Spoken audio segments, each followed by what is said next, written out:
बिस्मिल्लाहिर्रहमानिर्रहीम। अस्सलाम वालेकुम नाज़रीन, हुकूमत सिंध की जानिब से आज सूबा भर में मुकम्मल तौर पर लॉकडाउन किया गया।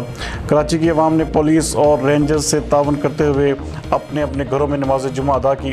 हमारे नुमाइंदा खसूसी सिंध जावेद इब्राहिम मंगी के मुताबिक कराची के मुख्तलिफ इलाके मुकम्मल तौर पर बंद रहे।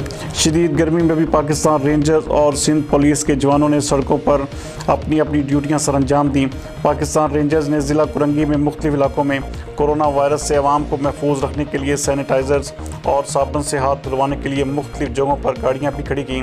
SSP कुरंगी अब्दुल्ला फैसल चाचर ने कुरंगी के तमाम SHOs को अहकाम जारी किए हैं कि आवाम से तावन करते हुए कुरंगी में लॉकडाउन को कामयाब किया जाए।